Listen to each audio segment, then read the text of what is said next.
Everyone, welcome back to career in action. लगन आपकी, advice हमारी। This is Shilpa Saroj and आज के इस वीडियो में आप सभी का बहुत बहुत स्वागत है। आज के 10 कदम राउंड देखो, ये 3 है। ठीक है, इस राउंड में हम क्या देखेंगे? इसके पहले राउंड 1 राउंड 2 में हमने माइनिंग इंजीनियरिंग पोर्शन देखा था और माइनिंग जियोलॉजी तो रही गया ना भाई, ये तो बहुत ज़्यादा इंपॉर्टेंट है।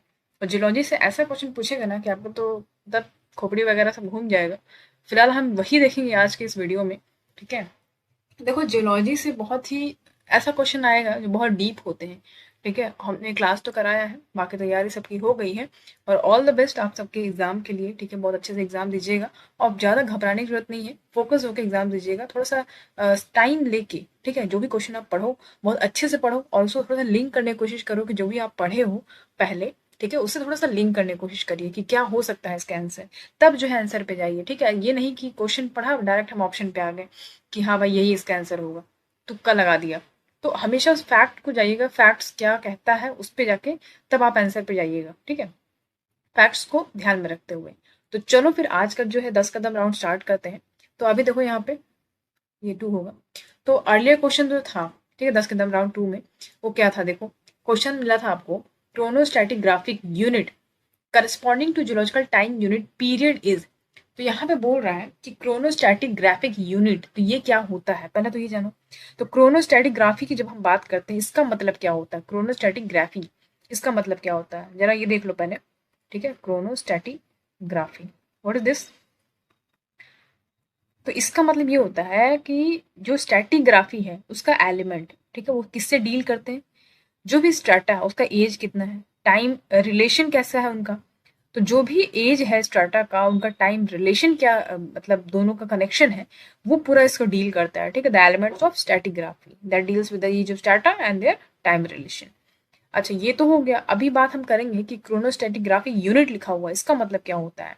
तो लिख लो इसको, देखो इसका मतलब ये होता है a body of rock, body of rock strata that is unified, that is unified, that is unified by being the rocks formed during a special interval of geological time। ठीक है, क्रोनोस्टैटिक क्रोनो से समझ में आ रहा है, क्रोनोलॉजी की बात कर रहा है। तो बोलता है कि ऐसा बॉडी रॉक स्ट्रैटा का जो कि बन गया, क्या रॉक्स बन गया। ठीक है, अब वो फॉर्म हुआ है कोई स्पेशल इंटरवल में जियोलॉजिकल टाइम की। तो वही यहाँ पे कहना चाह रहा है क्रोनोस्टैटिक यूनिट क्या होता है। ठीक, तो यहाँ पे बोलता है क्रोनोस्टैटिक unit corresponding to geological time unit period is. अब बोलता है जो क्रोनोस्टैटिक यूनिट है, अगर उसको हम कहें कि जियोलॉजिकल टाइम पे यूनिट का पीरियड का क्या यहाँ पे कनेक्शन बताना चाह रहा है, ये कह रहा है। तो यहाँ पे दिया है फॉर्मेशन सिस्टम, क्रोनोजोन या फिर सीरीज।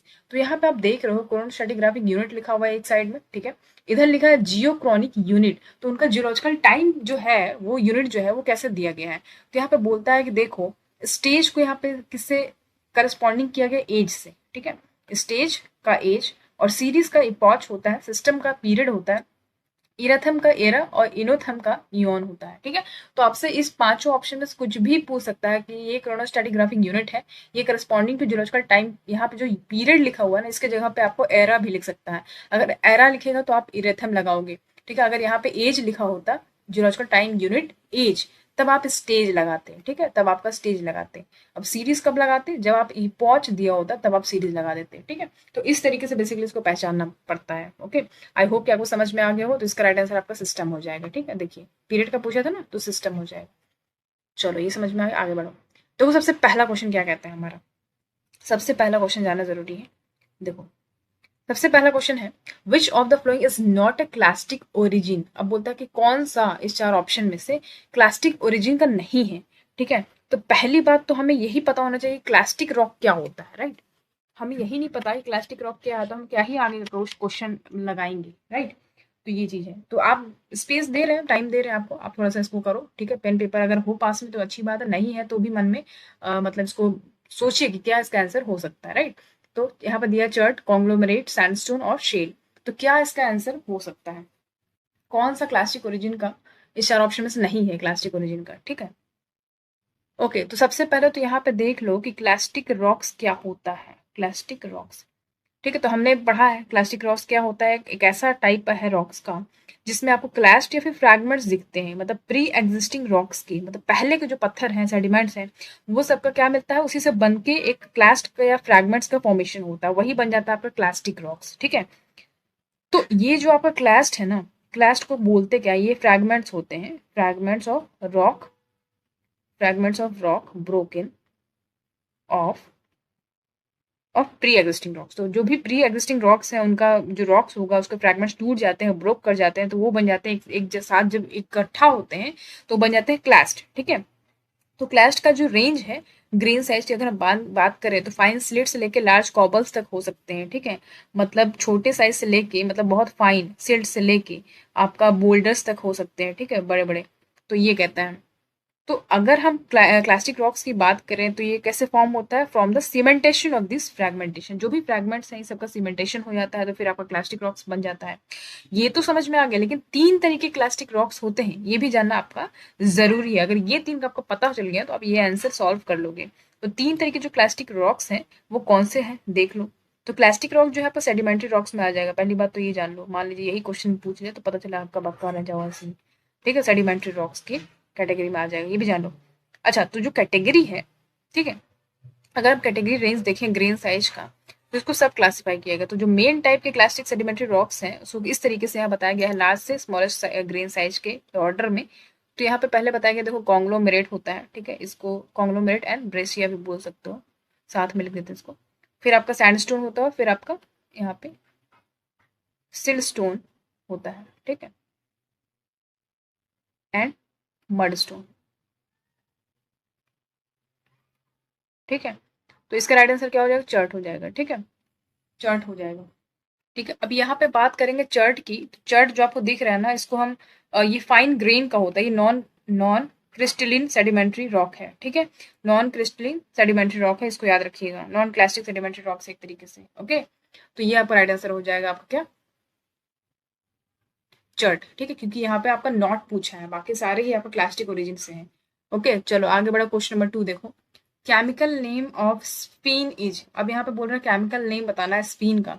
स्फीन का केमिकल नेम क्या होता है, तो अभी स्फीन के बारे में पता होगा तो बहुत अच्छी बात है, नहीं पता है तो यहाँ पे जान लो, बता रही हूँ मैं। यहाँ पे देखो ऑप्शन दिया है, calcium iron silicate, calcium titanium silicate, या मैग्नीशियम सिलिकेट, या आयरन टाइटेनो सिलिकेट। ओके, देखो क्वेश्चन का लेवल आपको समझ में आएगा कि खतरनाक क्वेश्चन है। अब आप ये नहीं कह सकते कि मैम आप कौन सा बुक उठा के दे दी है, बहुत सारा एनालिसिस करने के बाद ये क्वेश्चन यहाँ से लेके आए हैं आपके लिए। और कहीं ना कहीं आपको एग्जाम में देखने को मिलेगा ये क्वेश्चन, क्योंकि देखो क्वेश्चन काफी डीपली पूछा जाता है। अगर आपने जियोलॉजी को अच्छे से नहीं पढ़ा है ना तो आप ये कभी कर ही नहीं पाओगे, सिंपल सी बात है। ओके, अभी वो इग्नियस रॉक्स मेटामॉर्फिक सेडिमेंट्री से बाहर निकल के आओ, ठीक है, बहुत कुछ देखने को मिलेगा। तो यहाँ पे देखो केमिकल नेम क्या होगा, स्पेन का केमिकल नेम बताइए। इसका राइट आंसर हो जाएगा कैल्शियम टाइटेनियम सिलिकेट। ठीक है, कहीं कहीं आपको ये देखने को क्या मिलेगा, लिखा रहता है टाइटेनाइट। ठीक है, टाइटेनाइट और स्फीन जो ऊपर लिखा हुआ है, और इसका केमिकल फॉर्मूला क्या होता है, कैल्शियम टाइटेनियम, कभी कभी नियो सिलिकेट भी लिखा रहता है, कहीं कहीं नियो सिलिकेट। ठीक है, नियो सिलिकेट मिनरल्स, इसका केमिकल फॉर्मूला क्या है, CaTiSiO5। ठीक है, इसको नोट कर लीजिएगा, CaTiSiO5। ओके, और ये जो टाइटेनाइट है ये रेयर टाइटेनियम मिनरल है, ये भी याद रखिएगा। और ये कहाँ पे अकर होते हैं ये भी जानना जरूरी है आपके लिए। तो मैं यहाँ पे लिख दे रही हूँ, granitic and calcium rich metamorphic rocks. ठीक है, जो भी आपका ग्रेनाइटिक और कैल्शियम रिच मेटामॉर्फिक रॉक्स है ना, वहीं पे इसका ओरिजिन होता है। ठीक है, स्फीन का, ये भी याद रखिएगा। और ये जो माइनर ओर होता है टाइटेनियम का, और माइनर जेमस्टोन जिसको हम स्फीन बोलते हैं, तो यही पे बताने का मकसद है कि टाइटेनियम का जो माइनर ओर होता है और जो माइनर जेमस्टोन होता है उसी को हम स्पीन बोलते हैं। ठीक है, तो ये स्पीन की बात हो रही है। चलो आगे बढ़ेंगे, क्वेश्चन नंबर 3 देखो। The texture made up of anhedral crystal is known as, अभी बोलता है कि ऐसा टेक्सचर, ठीक है, जो एनहेड्रल क्रिस्टल से बनता है तो उसको हम क्या बोलते हैं, क्या बोलते हैं भाई। यहाँ पे देखो, पैनिडोमॉर्फी, मॉर्फिक है, पैनिडोमॉर्फिक, एलोट्रियोमॉर्फिक, या फिर इपिडोमॉर्फिक, या फिर नन ऑफ दीज। अब बताइए, बहुत जबरदस्त क्वेश्चन है, मजा आएगा आपको करके, मैं इसको अच्छे से एलोबरेट करूंगी आपको, लेकिन फिलहाल के लिए आप ये बताओ कि इसका आंसर क्या होगा। अगर आ रहा है तो बहुत अच्छी बात है, नहीं आ रहा तो फिर मजा ही आ जाएगा ना एग्जाम में जाके। 25 को आपका एग्जाम है, आज 23 है, परसों आपका एग्जाम है। आई विश कि आपका बहुत ही अच्छा पेपर जाए और एग्जाम को क्रैक कर पाओ आप। फिलहाल तो अभी ये 10 कदम राउंड कंप्लीट करते हैं, ठीक है। तो इसका आंसर आपका क्या हो जाएगा, इसका आंसर आपका हो जाएगा एलोट्री मॉर्फिक, ठीक है, एलोट्री मॉर्फिक। अब कैसे हो जाएगा, ये कैसे मैंने किया ये भी जान लो थोड़ा। तो क्रिस्टल्स जो होते हैं ना रॉक्स में, जो क्रिस्टल्स होते हैं, ठीक है, उसको क्लासिफाई किया गया है कि भाई देखो इतने प्रकार के होते हैं। तो एक होता है यूहेड्रल, ठीक है, एक होता है सुबहेड्रल, सुबहेड्रल, और एक होता है एनहीड्रल, ठीक है, जो कि आपसे यहाँ पूछ रहा है। तो ये जो है क्रिस्टल का जो शेप होता है उससे हम पता लगाते हैं कि भाई ये यूहेड्रल है, ये सुबहेड्रल है या एनहीड्रल है, ठीक है, सिंपली ये समझना है। तो यहाँ पे एक एक करके देख लेते हैं। पहले यूहेड्रल देख लेते हैं, ठीक है, क्या होता है यूहेड्रल देख लेते हैं पहले। हाँ, एक मिनट, ठीक है। तो यूहेड्रल देख लेते हैं पहले। तो देखो ये जो क्रिस्टल्स है, ये जो क्रिस्टल्स हैं, इनको यूहेड्रल बोला जाता है। अगर सिमिलर के मामले में देखें तो जैसे कि ये आपको 4 ऑप्शन दिया हुआ है ना, तो यहाँ पे अगर कहीं भी ये लिखा हुआ होता है आइडियोमॉर्फिक, आइडियोमॉर्फिक और ऑटोमॉर्फिक, ठीक है, आइडियोमॉर्फिक और ऑटोमॉर्फिक, अगर ये लिखा है कहीं तो इसका मतलब समझ लेना कि वो यूहेड्रल की बात कर रहा है, वो यूहेड्रल क्रिस्टल है। मतलब कि they are bonded by their characteristics crystal faces.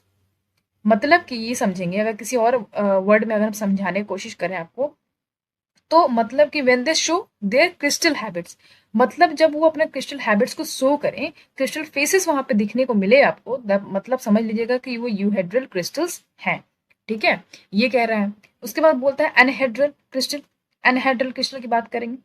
इसका सिनोनिम क्या होता है, मतलब इसका सिमिलर क्या होता है, जेनोमॉर्फिक, जेनोमॉर्फिक और एलोट्रियोमॉर्फिक, ट्रियो होगा यहाँ पे, ठीक है, एलोट्रियोमॉर्फिक। तो जहां भी जेनोमॉर्फिक एलोट्रियोमॉर्फिक लिखा हो, ठीक है, तो समझ लेना कि ऐसे क्रिस्टल्स एनहेड्रल क्रिस्टल्स होते हैं और इनके में क्रिस्टल शेप होता ही नहीं है। They lack their characteristics crystal shape. Okay, अगर क्रिस्टल शेप ही नहीं है तो हम समझ लेंगे कि भाई वो क्या है, जेनोमॉर्फिक और एलोट्रियोमॉर्फिक। ओके, और ये जो दोनों है आपको दिख रहा है, ये सिनोनिम किसका है, एनहेड्रल क्रिस्टल का है, ठीक है। तो हमें यह क्वेश्चन में यही पूछ रहा था कि the texture made up of anhedral crystal. तो यहाँ बोलता है कि ये ऐसे क्रिस्टल्स होते हैं जिसमें क्रिस्टल का शेप ही नहीं होता है, ठीक है। तो ये हो जाएंगे आपका जेनोमॉर्फिक या फिर एलोट्रियोमॉर्फिक। ओके, तो हमारा आंसर एलोट्रियोमॉर्फिक हो जाएगा। अगर यहाँ जेनोमॉर्फिक होता तो भी ये लगा देते हम, लेकिन ये नहीं है, तो ये याद रखना है। नेक्स्ट आपका बच जाता है सुबेड्रल, तो ये भी जान लो। तो एक ऐसा सुबेड्रल की बात करेंगे, इसका सिनोनिम क्या होता है, ये जो लिखा हुआ है ईपीडियोमॉर्फिक, ठीक है, ईपीडीओ होगा, सॉरी ईपीडीओ है ये, ईपीडियोमॉर्फिक रॉक्स, सॉरी ईपीडियोमॉर्फिक क्रिस्टल, ठीक है। तो अगर आपको ईपीडियोमॉर्फिक लिखा हो तो इसका मतलब कि सुबेड्रल क्रिस्टल है। इसका मतलब क्या होता है, इनका जो कुछ क्रिस्टल फेसेस शो करेगा, आपको दिखाई देगा, तो वो होता है सुबेड्रल क्रिस्टल, ठीक है। तो ये जानिएगा बस, अगर ये लिखा हो तो इसका मतलब समझ जाइएगा कि वो किसकी बात कर रहा है, सुबेड्रल क्रिस्टल की बात कर रहा है। ओके, चलो क्वेश्चन 4 देखो। यहाँ पे देख पा रहे हो ओफाइटिक टेक्सचर लिखा है, ठीक है। Ophitic texture is commonly shown by, किसके द्वारा शो किया जाता है, लैम्फ्रोपायर्स, डोलेराइट, ट्रैकाइट्स या फिर एंडेसाइट, किसके द्वारा शो किया जाता है। अब यहाँ पे बोला है ओफाइटिक टेक्सचर, तो पहले तो ये पता होना चाहिए कि भाई किसकी बारे बात कर रहा है ये, ठीक है। तो ये समझ लेना कि जो एसोसिएशन होता है, किसका एसोसिएशन, लैथ शेप, मैंने आपको यूहेड्रल क्रिस्टल बताया अभी, ठीक है, जिसमें आपका कैरेक्टरिस्टिक्स ही नहीं होता है क्रिस्टल के शेप का, ठीक है। तो यहाँ पे बोल रहा है कि लैथ शेप आपको यूहेड्रल क्रिस्टल दिखाई दे, ठीक है, यूहेड्रल क्रिस्टल दिखाई दे, किसका, प्लैगियोक्लेज का, प्लैगियोक्लेज का, इरेगुलर मेश दिखाई दे इसमें आपको, ठीक है। तो ये सारे जो कैरेक्टरिस्टिक्स है, ये जो सारा टेक्सचर है, ये ओफाइटिक टेक्सचर का है, ठीक है। तो यहाँ पे बोल रहा है कि कॉमनली किसके द्वारा शो किया जाता है, डोलेराइट के द्वारा शो किया जाता है, ठीक है। तो ये थोड़ा सा ध्यान रखिएगा, इंपॉर्टेंट है, ठीक है। और कहीं कहीं अगर आपको डोलेराइट नहीं लिखा हो तो डाया बेस लिखा होगा, डाया बेस लिखा होगा, तो ये लगा दीजिएगा, ठीक है। कॉमन रॉक टाइप है जिसको हम डाया बेस बोलते हैं, यहीं पे आपको ओफाइटिक टेक्सचर देखने को मिलता है। चलो आगे बढ़ो, क्वेश्चन नंबर 5 देखो। High temperature metamorphic mineral assemblage is converted into an assemblage of lower temperature mineral is called। देखो बढ़िया क्वेश्चन है, ठीक है। क्वेश्चन हो सकता है कि आपसे बड़ा क्वेश्चन पूछ ले, ठीक है, देख पा रहे हो क्वेश्चन बड़ा है, ऑप्शन भी यहाँ पे देख पा रहे हो, काफी कंफ्यूजिंग टाइप का दे दिया, कॉम्प्लेक्स टाइप का दे दिया, कंफ्यूज मत होइएगा, देखिएगा कि क्वेश्चन में पूछना क्या चाह रहा है, ठीक है। क्वेश्चन में ये पूछ रहा है कि हाई टेम्परेचर मेटामॉर्फिक मिनरल मतलब कि जो मेटामॉर्फिक मिनरल्स हैं अगर उनका हाई टेम्परेचर हो जाए तो वो क्या करते हैं, वो कन्वर्ट करते हैं अपने असेंबलेज को लोअर टेम्परेचर मिनरल्स में। तो उस पूरे प्रोसेस को हम क्या बोलते हैं, कॉन्टैक्ट मेटामॉर्फिस, मेटासोमैटिक मेटामॉर्फिस, फिर कैटाक्लॉस्टिक मेटामॉर्फिस या फिर रेट्रोग्रेड मेटामॉर्फिस। रेट्रोग्रेड की जगह पे रेट्रोग्रेसिव भी लिख सकते हो। तो यहाँ पे क्या होगा इसका आंसर? ओके, सो इसका राइट आंसर आपका हो जाएगा रेट्रोग्रेड मेटामॉर्फिस। और ये देखो इसका राइट आंसर कैसे हुआ ये, क्योंकि ये ज्यादातर अप्लाई होता है मैफिक रॉक्स पे, ठीक है, मैफिक रॉक्स सुना होगा आपने, ठीक है, मैफिक रॉक्स पे अप्लाई होता है ये। अब यहाँ पे हम देखेंगे, देखो कुछ जो मेटामॉर्फिक रॉक्स हैं वो कैसे फॉर्म होते हैं, रेट्रोग्रेड रिएक्शन के द्वारा, ठीक है, या फिर ऐसा कह लो कि ऐसा मेटामॉर्फिज्म जो हाई टेम्परेचर रॉक्स को चेंज कर देते हैं किसमें, लो टेम्परेचर रॉक्स में। और स्पेशली ये हम जैसे मैंने बताया आपको कि मैफिक रॉक्स में देखने को मिलता है, और ये मेटामॉर्फ हो जाते हैं हाई ग्रेड कंडीशन में, ठीक है, मतलब अपलिफ्ट होता है, कूलिंग होता है। तो रेट्रोग्रेड मेटामॉर्फिज्म जो होता है उसमें क्या होता है, हाई टेम्परेचर जो है मिनरल्स उनका असेंबली होता है लो ग्रेड मिनरल्स पे। तो रेट्रोग्रेड मेटामॉर्फिज्म का ये एक तरीके से डेफिनेशन था, समझिए इसको। आगे बढ़े क्वेश्चन में सिक्स देखो, which of the following atmospheric phenomena is caused by the interaction between the earth magnetic field and solar wind। यहाँ बोलता है कि कौन सा एटमॉस्फेरिक फेनोमेना है जो किसके कारण होता है, जब अर्थ का मैग्नेटिक फील्ड और सोलर विंड इंटरेक्ट करते हैं, उनके कारण जो है ये आपका फेनोमेना देखने को मिलता है। मतलब कि डिप्लीशन ऑफ ओजोन लेयर हो जाता है, या फिर फॉर्मेशन ऑफ क्लाउड्स, ऑरोराज, या फिर कन्वेक्शन करंट। ऑरोराज तो आपने सुना ही होगा, मैंने बताया ओजोन लेयर के बारे में भी मैंने बताया क्लास में, बाकी तो आप देख पा रहे हो नॉर्मल ही है, तो इसमें ऐसा कुछ बताने लायक है नहीं। तो बताइए इसका राइट आंसर क्या हो जाएगा। तो यहाँ पे देखो इसका राइट आंसर आपका हो जाएगा ऑरोराज, ठीक है। अब ऑरोराज आपने देखा होगा कि आपको ज़्यादातर आपको नॉर्वे में देखने को मिलता है। वहाँ पे देखोगे ग्रीन और ब्लू कलर का लाइटिंग आपको देखने को मिलता है, वहाँ पे बहुत सुंदर सा लगता है। तो वो किस फैनो कैसे हुआ वो देखना ज़रूरी है। यहाँ पे मैं आपको बता रही हूँ शॉर्ट में, देखो ये हमारा पृथ्वी है, ठीक है, ये है नॉर्थ पोल और ये है साउथ पोल। तो अर्थ का अपना मैग्नेटिक फील्ड है, सबको पता है, ये देखो मैग्नेटिक फील्ड, ठीक है। और ये आपका क्या है, सन है, क्या है, सन है, राइट, सन है। तो यहाँ से क्या आ रही है, सोलर फ्लेयर्स आ रही हैं, ठीक है, सन रेज आ रही है, अल्ट्रावायलेट रेज आ रही हैं, सन रेज आ रही हैं, ठीक है। तो सोलर स्टोम जब पृथ्वी की तरफ बढ़ती हैं तो इसमें क्या होता है कि जो बहुत सारी एनर्जी है, स्मॉल पार्टिकल्स हैं, वो ट्रैवल करती हैं कहाँ पे, मैग्नेटिक फील्ड की तरफ। मतलब ऐसे आ रही हैं, ऐसे आ रही हैं, ऐसे आ रही हैं, ठीक है। तो यहाँ पे हमें पता है कि नॉर्थ पोल है, साउथ पोल है, ठीक है, हमें पता है नॉर्थ पोल साउथ पोल। तो क्या होता है कि यहाँ पे डायरेक्ट तो एंटर कर जाती है, कुछ क्या करती है ऐसे करके ऐसे एंटर करती है, नॉर्थ पोल से और साउथ पोल से, ठीक है, डायरेक्ट। और फिर यहाँ पे देख पा रहे हो कि मैग्नेटिक फील्ड है तो डायरेक्ट तो एंटर कर नहीं पाएंगे, तो यहाँ से जाके वीक पॉइंट्स पे जाके ये इंटर करती है पृथ्वी में, ये अर्थ है हमारा। और कुछ क्या होती है, रिफ्लेक्ट कर जाती हैं बाहर की तरफ, ठीक है, ऐसे ऐसे चली जाती हैं। तो जो कुछ इंटर कर गई हैं, जो इंटर कर गई हैं वो कहाँ से की है, नॉर्थ पोल पे और साउथ पोल पे, ठीक है।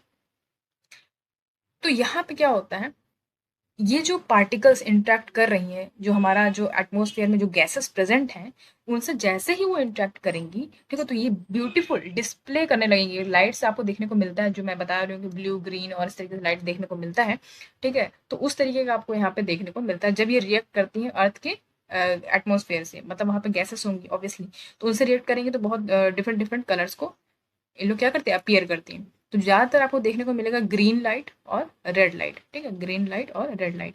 तो जो आपका ग्रीन लाइट है वो ऑक्सीजन की वजह से होता है, ठीक है। तो ऑक्सीजन और आपका रेड कलर दोनों ही ऑक्सीजन की मतलब ऑक्सीजन की वजह से वहाँ पे होता है, ठीक है, रिएक्ट करती हैं। आई होप कि आपको समझ में आया होगा। तो अर्थ का मैग्नेटिक फील्ड और सोलर विंड्स जब क्या करती है, इंट्रैक्ट करती है, तो आपका क्या बनता है, ऑरोरास का फॉर्मेशन होने लगता है। ओके, चलो क्वेश्चन नंबर 7 देखो।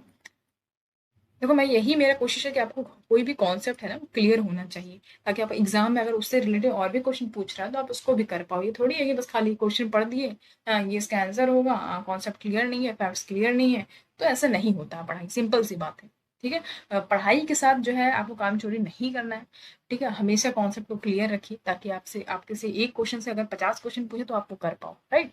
चलो आगे देखो, क्वेश्चन नंबर 7 देखो, which of the following are the time transgressive stratigraphic unit.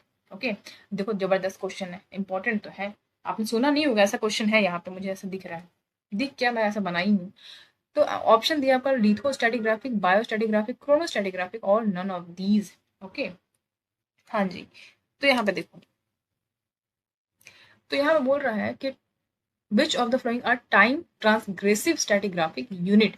तो मैं आपको यहाँ पे बता दूं कि कौन सा इस चार ऑप्शन में से टाइम ट्रांसग्रेसिव स्ट्रैटिग्राफिक यूनिट है। पहली बात तो स्ट्रैटिग्राफिक यूनिट तो चार तीनों में ही दिया हुआ है, लिथो है कि बायो है कि क्रोनो है। ठीक है, तो मैं आपको यहाँ बताना चाहूंगी लिथो स्ट्रैटिग्राफिक जो है आपका राइट आंसर हो जाएगा। ठीक है, तो लिथो स्ट्रैटिग्राफिक कोरिलेशन अगर हम देखें लोकल स्केल पे तो आपको क्रोनो स्ट्रैटिग्राफिक इक्विवेलेंस दिखता है, लेकिन रीजनल स्केल पे अगर हम देखें, ठीक है, रीजनल स्केल पे अगर देखें तो आपको लिथोस्टैटिग्राफी जो है इसका कोरिलेशन दिखेगा, उसमें आपको टाइम ट्रांसग्रेसिव बाउंड्रीज भी दिखेंगी। ठीक है, तो ये थोड़ा सा इंपॉर्टेंट हो जाता है, तो ये आपका राइट आंसर हो जाएगा लिथोस्टैटिग्राफिक और the time transgressive stratigraphic unit. Okay, चलो नेक्स्ट देखो 8 क्वेश्चन नंबर।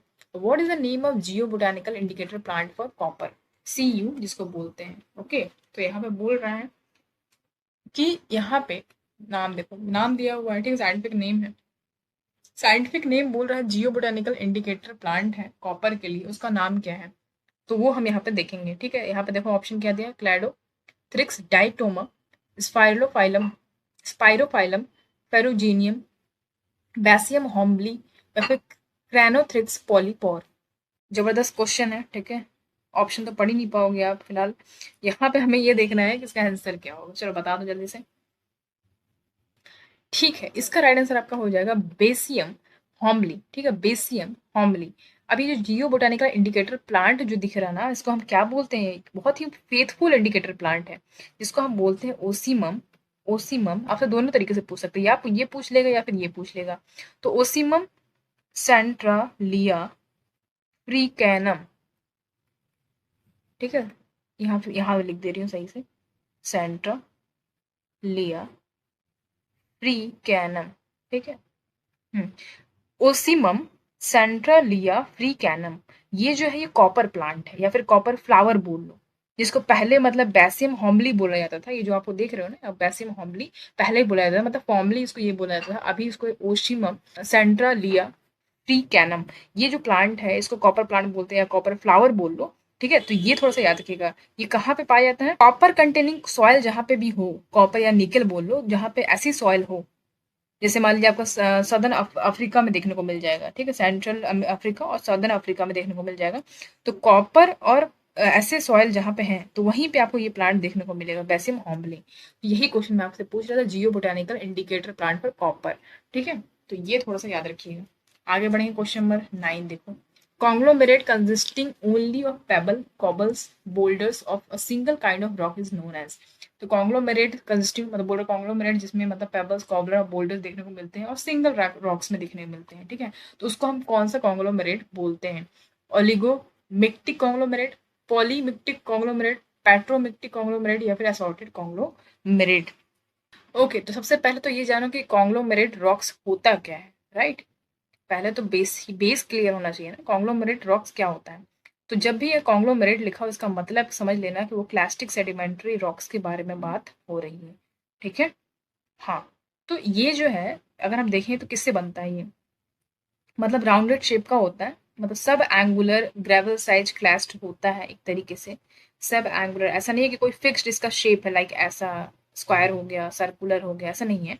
ठीक है, तो मतलब राउंडेड या सब एंगुलर ग्रेवल साइज का होता है, बस ये जानो। ठीक है, हाँ, जैसे कि आपका सैंड हो गया, सिल्ट और क्ले, ये सब सेडिमेंट्स होते हैं इसमें। ठीक है, और ये कॉन्ग्लोमेरेट की जब बात होगी सेडिमेंट्री रॉक से किससे बनता है, तो याद रखिएगा rounded pebbles and sand that is usually held together, cemented किया जाता है सिलिका के द्वारा, कैल्साइट या फिर आयरन ऑक्साइड के द्वारा। ठीक है, मतलब थोड़ा सिमिलर होता है सैंडस्टोन से, लेकिन जो रॉक पार्टिकल्स है वो राउंडेड होते हैं और एंगुलर ग्रेवल के होते हैं, ना कि सैंड के। थोड़ा सा अंतर समझिएगा।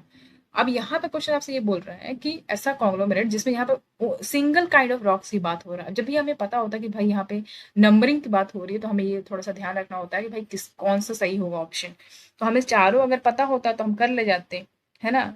तो देखो, कॉन्ग्लोमेरेट की अगर हम बात करें तो क्लासिफाई किया गया है कि भाई क्लास्ट के कंपोजिशन के बेस पे हम इसको सब डिवाइड कर देंगे। ठीक है, तो कॉन्ग्लोमेरेट तो मैंने आपको बता दिया क्या होता है, कॉन्ग्लोमेरेट या फिर क्लास्टिक सेडिमेंट्री रॉक्स जिसमें सिंगल रॉक या फिर मिनरल्स होता है, जिसको हम क्या बोलते हैं मोनोमिक्ट। मोनोमिक्ट या फिर आपको मोनोमिक्ट हो गया ओलिगोमिक्ट। ठीक है, ओलिगोमिक्ट। मिक्ट, ठीक है। दोनों में से अगर कहीं भी लिखा हुआ कॉन्ग्लोमेरेट, इसका मतलब वो सिंगल काइंड ऑफ रॉक्स की बात कर रहा है। देख लो ऑप्शन में सबसे पहला क्या बोल रहा है, ये तो बोल रहा है ओलिगोमिक्टिक कॉन्ग्लोमेरेट, तो यही आपका राइट आंसर हो जाएगा, ठीक है। अगर पॉलीमिक्टिक लिखा होता है, देखो यहाँ पे लिखा है पॉलीमिक्टिक, इसका मतलब क्या होता है, मतलब कि ऐसा कॉन्ग्लोमेरेट जिसमें दो या दो से अधिक टाइप्स के रॉक्स मिनरल्स या कॉम्बिनेशन हो उनका, तो उसको हम पॉलीमिक्टिक बोलेंगे, ठीक है, पॉलीमिक्टिक कॉन्ग्लोमेरेट, ठीक है, समझ में आया।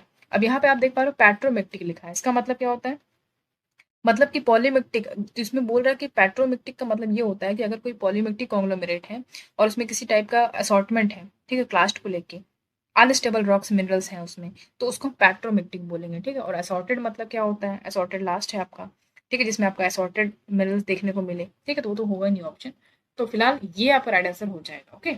आई होप कि आपको समझ में आया होगा। आगे बढ़ते हैं फटाफट, चलो देखो ज़्यादा टाइम नहीं लेते हुए, क्योंकि टाइम तो है नहीं आपके पास। चलो क्वेश्चन नंबर 10 देखो, लास्ट क्वेश्चन है। Plant Viola calaminaria is used as an indicator for which of the following deposits. यहाँ पे देखो लिखा है कि प्लांट वियोला कैलामिनेरिया, ये एक प्लांट है, ठीक है, इसको यूज करते हैं कैसे, इंडिकेटर के तौर पे। तो किसका डिपॉजिट इंडिकेट करता है कि भाई यहाँ पे इसका इंडिकेशन दे रहा है कि भाई यहाँ पे इसका डिपॉजिट ज्यादा है, मतलब कॉपर का, लेड का, जिंक का, या फिर ऐसी डिपॉजिट्स, किसका है, जल्दी से बताएं। ओके, सो इसका राइट आंसर आपका हो जाएगा जिंक डिपॉजिट्स, ठीक है। तो ये जो आपको दिख रहा है नाम, ये जबरदस्त क्वेश्चन है।